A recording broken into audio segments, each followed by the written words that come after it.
Hello and welcome to another episode of Techpression Special. I am Gabriella Michael. Today we are diving into a topic that affects every single one of us, healthcare. Digital health, of course, is transforming lives around the world. But the big question is Africa actually keeping up, or are we actually falling behind in the global race? This is what we'll be unpacking today, just right after this short break.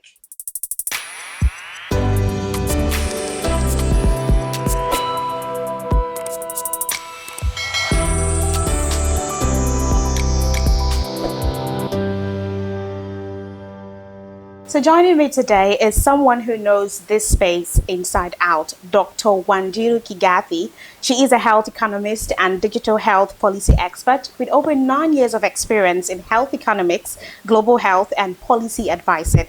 She's also a Commonwealth scholar with an incredible track record in building sustainable, cost-effective solutions for healthcare systems. Dr. Wanjiru, welcome to Techpression Special. Of course, it's an honor having you. Thank you so much, Gabriella, for having me. All right. So before we stick into the topic of discussion for today, I'm curious, what does Wanjiru Kigathi mean?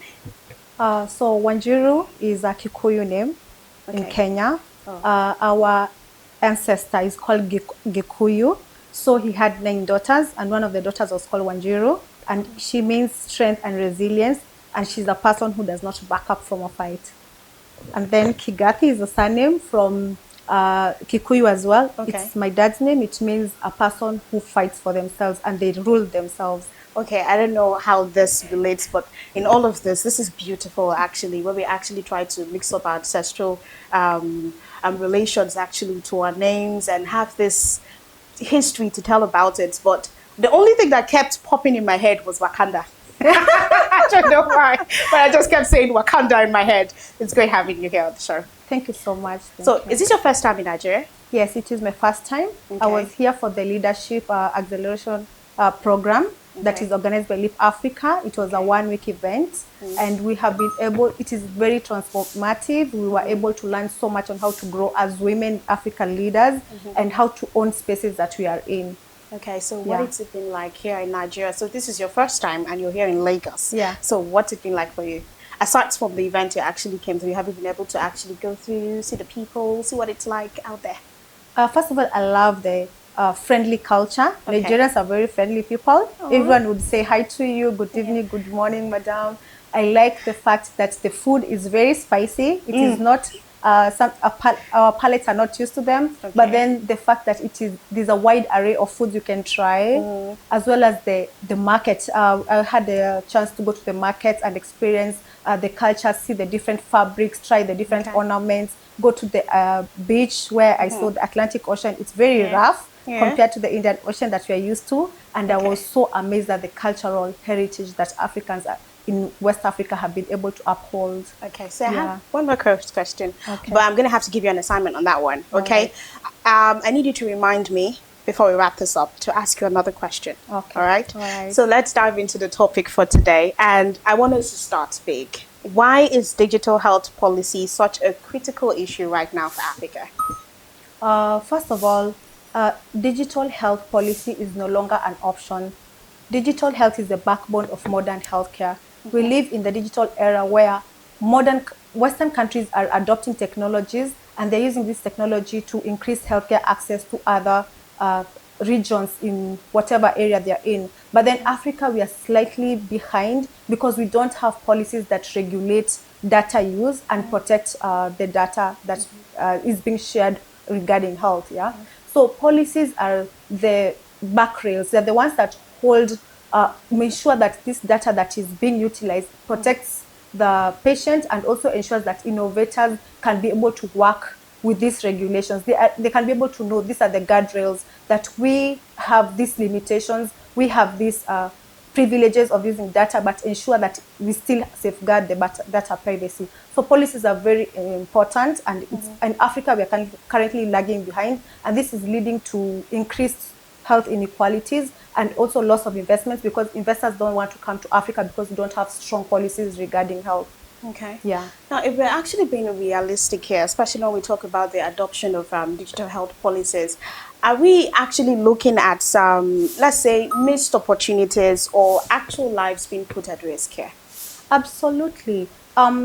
there's a research that has shown that by 2030, Africa would have lost $232 billion in investments, Okay. because one, we don't have strong policies. And when you don't have strong policies, you find major corporations like Google and Gates Foundation, they are very hesitant to invest in Africa, because when you come to Africa and you don't have strong frameworks, it means that if there's a data breach, who is going to be held liable? What will happen to that patient data? What happens to this information that is being given by the patients? What if these citizens lose confidence in these particular organizations? What next? So the fact that we don't have those strong policies, we lose a lot of investments. And I was reading another article that was saying that the fact that we don't have innovators building systems in Africa, we are losing even as patients. Patients are dying because our diagnosis is usually very late. Something that in America, someone could have diagnosed with cancer at early stages, as we are diagnosing at the third or fourth stage cancer. So this lack of innovation is also costing us lives, not just economic costs, but also human costs. Okay, so for someone who has obviously been in digital health space for quite 9 years. So I'm pretty sure you've experienced maybe hands-on, or you've seen different countries actually pick up on innovations. I need your personal, honest point of view actually on this particular one. From your perspective, which African countries are really setting the pace in digital health policies? Are we looking at Rwanda? Are we saying Nigeria? Are we saying Kenya, South Africa? And of course, what lessons can other countries take from them? All right. First, I'll start with my country, Kenya, because I'm a patriot. So Kenya has very strong regulatory policies. We have developed the Data Protection Act, the Cyber Security Act, the Digital Health Act, the e-health bill, data governance framework. We have also created an ecosystem for private sector to come and invest in digital health. So we have a powerhouse called Safaricom, which is a mobile network that has a platform called MTIBA. So the fact that we have patients who undergo catastrophic health expenditure because they don't have money to pay when they have medical emergency, MTIBA comes in. It's like a savings platform where you just put in money, and then whenever you have an emergency, you can be able to utilize it. So the fact that Kenya has strong policies, and then now it is creating a private ecosystem and also creating funders. Right now we have Google and Novartis developing digital platforms in Kenya that will help in diagnosis and management of certain illnesses. This is an area that other countries really should borrow from, so that we can be able to have increased investors. The second one is Rwanda. Now, Rwanda is leading when it comes to digital health. And one of the things I noticed about Rwanda is they learned from the COVID-19 pandemic experience. At that time, they were developing the Health Strategic Plan. It was 2018-2032 plan. And this plan has been able to enable them to create an integration of systems.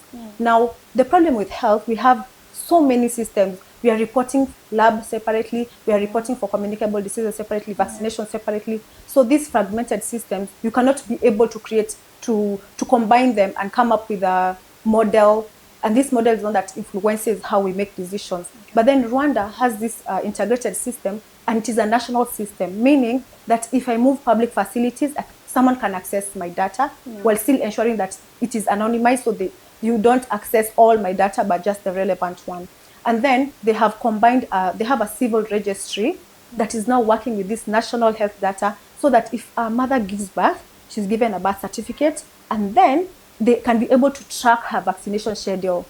Interesting. Yes. So when this mother gives birth, it's easy for the government to track her and even send in notifications that, hey, your 3-month vaccination schedule is up. Please go to the nearest public health facility. So this will help to minimize missed vaccinations.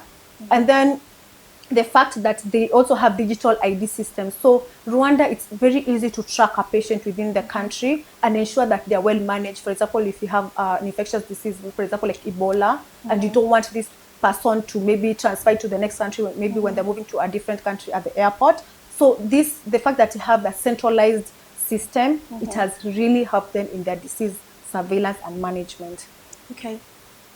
I must say, actually, we're definitely going to be giving it up to Rwanda on this one Yeah. because these are really remarkable innovations. Because when we get to think about these things, a lot of people might not actually get to understand that this is actually happening in an African country. These are innovations that are happening in an African country. Because a lot of people just think innovations like this are far from us. Okay, we still have to get more and more developed actually before we can get most of these innovations. People think about this, I think it only happens in the Silicon Valley. It's only meant for the foreign countries. We haven't gotten there yet. But to think that Rwanda has been able to hit the nail on the head, I'm pretty sure they should stand in as an example for a lot of other countries to take from. Absolutely. All right, so let's move on to government regulations. Now, this is going to sound a bit controversial, but I need your point of view on this. And as, of course, for someone who has actually been in the field for a long time, some critics argue that governments use policy delays as a shield because they don't yet trust technology with sensitive health data.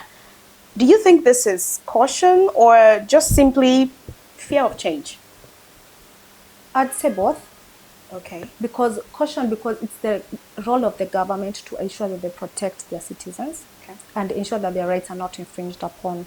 But also it's cautionary on the sense that government is very bureaucratic, and in their bureaucracy they tend to discourage innovators and entrepreneurs and people who want to invest in that particular country.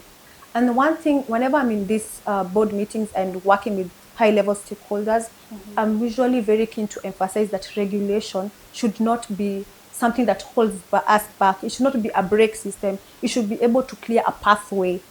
Yeah. So that when we have regulations, strong regulations, it's like allowing people to come into your country, do the investments, invest in these digital health tools, but also ensure that they uphold the law.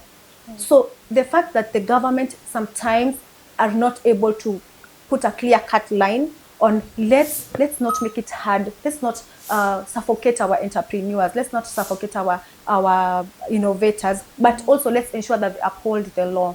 And one thing I love about my country, Kenya, is we have the Office of Data Protection Commissioner, and they're very strict on ensuring that the data privacy is upheld. And even we usually take people to court if you find maybe your WhatsApp information was leaked or something of that sort. And the fact that the government can enforce the laws, but also put clear-cut rules. Because one thing about innovators, they don't want to come to a country and they don't understand how the rules work. So if the government can be able to put up policies that are not too stringent, but also not too loosened up. Okay. So encourage the investor, the innovator, but also safeguard the patient privacy. Yeah. Interesting. Yeah. So when we talk about privacy, we can also take away the importance or the threats that come with cybersecurity and also the aspect of misuse of patients' data. How can Africa strike the right balance between regulation, that's protecting the patient's data, its privacy, and also, of course, innovation, where we talk about allowing new technologies to thrive? All right. Actually, safeguarding patient privacy is very important. And this is because, for example, a few years back, the HIV reporting system for South Africa was hacked, and patient-sensitive data was shared. And you can imagine, you are maybe a high-profile person, and yeah, everyone now knows that you are a HIV-infected person, and the stigma that comes with it. Yeah. And one thing I've also noticed about South Africa is because they have a lot of 16 to 200 attacks, 1,600 to 2,000 attacks per week in South Africa, same attacks. And because of this, South Africa has really worked on their regulatory system. They are very strict on their on whatever tools are being used in their countries. And because they are leading in AI radiology diagnosis right now, they are working on institutionalizing and doing a lot of capacity building so that whatever tool is being used, the provider, who is now the doctors or the hospitals, and the patients know, and also the people who are actually providing the AI tools. So when it comes to cybersecurity, it is imperative that not only are these rules enforced, but the people who, there's a liability, for example, information is leaked, people are held responsible. There should be someone who is held responsible, because why is my data out there? So the part where the government has to not only ensure that, we are putting laws regarding processes, but they should put laws regarding audits, validation, standards, every single thing, even to the last part of putting penalties on people and the liability part, it should be a very strict format, and it should be understood by any person who is utilizing the tools and also introducing those tools to that particular country. Super interesting. So let's talk about collaboration. I mean, we can't say that just because it's the healthcare sector, other sectors cannot actually come in to make it work. A big challenge, of course, is a lack of collaboration between health, ICT, and let's say finance sectors too. So what practical steps can policymakers take to break the silos and start to work together? All right. I have worked in the Ministry of Health, and I want to say this. Digital health is not a problem of Ministry of Health. It's not just, oh, this is the role of the Ministry of Health. They should handle that problem. It is a whole government problem. Right now, all governments should have interministerial collaboration. The Ministry of Health, the Ministry of ICT, the Ministry of Finance should work together, have a joint task force so that we have ownership. You know, one thing about us government employees is we always say, that is not my ministry, let them handle it. But then digital health is not just about health. We are involving the ICT part, yeah? So this multi-sectoral, multi-ministerial task force that will be formed will ensure that the health, because the Ministry of Health is one that is coming up with a vision of digital health, we are saying let's leverage technology to advance healthcare access. Then the Ministry of ICT will say we have the technical know-how, we are the IT experts, yeah? And then the Ministry of Finance will be the one that's ensuring sustainability. They provide the funds. So they should have a shared budget, and all these stakeholders, all these ministry agencies should work together so that they even have shared KPIs. We say how much coverage do we have in the country? How many hospitals have these ICT systems? How many providers are utilizing them? Are we reducing health inequalities among urban and rural areas? So the Ministry of Health, because I have worked with IGAD, where we were developing the cross-border data sharing policy across the 7 member states. I was the lead consultant in South Sudan. And when I was calling, when I was working in the Ministry of Health, we were calling other ministries, and we were having a slight chance of saying, digital health is not our thing. But then once we had that high-level stakeholder meeting and explained to them the importance of that task force between ministries, they were very open to it. And we did a lot of work in South Sudan because of that. So that sense of ownership, having a shared budget, and all of them having accountability, so that whenever we are doing anything regarding digital health, these 3 ministries can come up and say, we have done 1, 2, 3. These are the challenges. These are the outcomes that we have achieved, and these are the recommendations that we are giving. Interesting. So I have one more question before we get to wrap it up. Remember the curious question I said I was going to ask you? Okay, out of curiosity, I want to ask you now. Okay, you said, I mean, you've been in Nigeria for the first time in Lagos, and we're talking about a few experiences. You said you tried some of the spicy foods. So which one, should I ask which was your favorite? Because I think, how many were you able to try? Let's start with that. Oh, a lot. Jollof rice. Jollof rice with liver. The pepper soup, chicken pepper soup. Akara. Akara, you probably pronounced it right the first time. The others, there was fish, catfish. So many different types of fishes. I was trying everything. I just told myself I have to. You have for to, my Kenyan people, I have to represent you have to. So which was your favorite? Definitely jollof rice. So have you tried Ghanaian jollof before? No. Have you tried any other country's jollof before? No. So Nigeria is your first jollof? Yes. We really hope that would be actually just remain like your favorite. Not the one you actually have to try another country's jollof and we start hearing that. Yeah, I tried Nigerian jollof. It was nice, but I think this is way better. Please, can you promise us that our Nigerian jollof would always remain in your heart? As a scientist, I have to do comparisons. Oh no! So I'll have to try the Senegalese jollof and Ghanaian, and then I'll give back my feedback. Okay, but for now, we're happy to know that she tried ours first. I mean, we came first in all of the lineup of other countries that have jollof. Anyway, so quickly before we get to wrap this up, I want to pick your brain Let's look at it at, I mean, we're talking about digital healthcare here. So let's say you were to build an app or set up an innovation or product. If you had the power to fix one digital health policy gap, let's look at that instead. In Africa, say today or tomorrow, just one. What would it be and why? Absolutely, something to do with sexual and reproductive health, mostly ultrasound. The reason is no woman should die from giving birth. And it is such a preventable incident. And the fact that we, in 2025, we have women dying in rural areas because they had like an abnormal pregnancy and they did not have access to ultrasound. Okay. And then when they go to the labor, and then we lose the mother or the child or both because we did not do proper diagnostics. It breaks my heart, honestly. Yeah. And because I've been able to work at the grassroots level, and I talk to women in the community areas, and they're telling me we don't want to go to the level 2 facilities like in Kenya, which is the dispensaries, because they don't have those things to test. So they have to go to the level 5 or level 4. Okay. Take cues. They don't want that because it's strenuous. People are traveling. People walk for 4 hours to get to the hospital. So the fact that if you can be able to have an app that can be able to, because right now Kenya has actually introduced a lot of portable ultrasounds. Okay. So the portable ultrasounds are in the lowest levels, at the level 2, level 3, which is the health centers and dispensaries.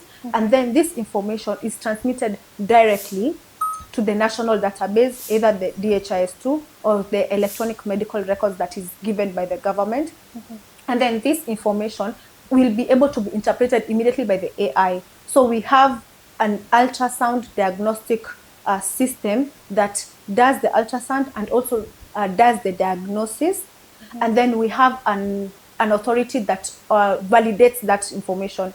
You know, there's nothing as wrong as diagnosing something. The AI says, like ChatGPT, there you give it that information, then it feeds you whatever you want to hear. Yes. So when you have an AI tool that will be diagnosed, and then there'll be an authority that validates this information. They say, yes, that is abnormal fetal position. Recommendations, do this, send to a gynecologist, what and what. So this will be able to save lives, and not only just lives, also will be able to save cost, because the loss of a life is a loss to the GDP of the country. Yeah. And this AI tool can be used to also inform decisions.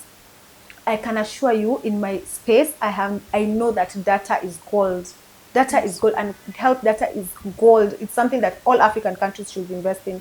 So having this tool will not only save lives, but it also improve quality of life for the mothers, as well as save the economic cost of the country.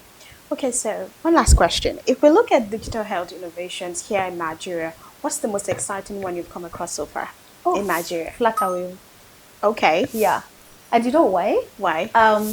I was reading. I like reading, so I was reading about Flutterwave, and I noticed that Nairobi, Nigerians fintech, they use something called regulatory sandboxes. So they have a platform where they do like a pilot study. Yes. And that pilot study enables them to test out. It's like learning how to drive, but not in the highway, but in a sports ground. Yeah. So you're able to change things, work out things, see how they're working without affecting the environment. Yeah. So the fact that Flutterwave was able to use sandboxes, and they were able to determine this is working, this is not working. We can actually utilize this data without infringing on people's rights and protecting the data. I feel like that is one of the most advanced thing that Africa has done. Yeah, because Flutterwave, I can use it anywhere, not just in Nigeria. You can also use it in Kenya, you know, and other countries. So that is one of the most impressive things that I've seen, using regulatory sandboxes. And I feel like also in health, because we have to protect the health data, other innovators can utilize this particular tool. Anyways, thank you so much, Dr. Wanjiru. If I had the time, I would have obviously been noting down a lot of things, because your insights have been really remarkable. I'm pretty sure it has opened my eyes and the eyes of our viewers to understand that adopting digital health policies is not just about paperwork. It's more like a lifeline at this point. It's something that we do need to look into, even if it's the aspect of should I say, groups that are trying to make the government understand or remind the government that these policies have to be set in place. And then we also are calling on the government to do what needs to be done to see that these policies, like we said, are not just paperwork, but we see the policies. You know, they say this thing a lot that for Nigerians, and I don't want to say Nigerians, especially Africans, we have a lot of policies. But then when we talk about the establishment of these policies, getting to exercise them, we see little work being done. So we really hope that these policies are not just paperwork, but we get to see them being activated in the healthcare sector. It was an amazing time here with you, Dr. Wanjiru. Thank you for having me, Gabriella. I really wish you could stay longer in Nigeria so we could allow you to taste some other, because I mean, along the long list of different delicacies that you said you've tried, I haven't heard anything that had to do with our soups yet. I said chicken soup. No, that's pepper soup. That's actually the soup that you get to actually have with swallows. Yes, swallows. Yeah, that's the one I'm talking about. You had just the one that has okra. Ewedu. Ewedu. Yes. Ewedu. Yes. Okay. Was it ewedu or bono? Both. Both. Every day we had different soups. Okay. Yeah, and they had to try all of them. No, but at least you remember you tried ewedu. Yes. Which swallow did you use? Did you use eba? Or fufu? Fufu. Yes. Okay. Did you like it? Yeah. But it was a bit bitter, but yeah, my palate was bitter. Yeah. You know, the funny thing is I wouldn't even know. I'm a Nigerian and I haven't tried fufu. I don't really like it. Yeah. I would go with it by any time, any day. Anyways, thank you so much for being on the show with us today. Thank you so much for having me. It's an absolute pleasure. And I call to all African countries, we need to work on our regulatory system so that we stop being partakers of technology from the West. Yeah. And use policies as a passport to get us on that global table. We need to be co-developers when AIs are using African data. All right, so that's a wrap for us here on Techpression Special today. Until next time, do stay informed and, of course, stay curious.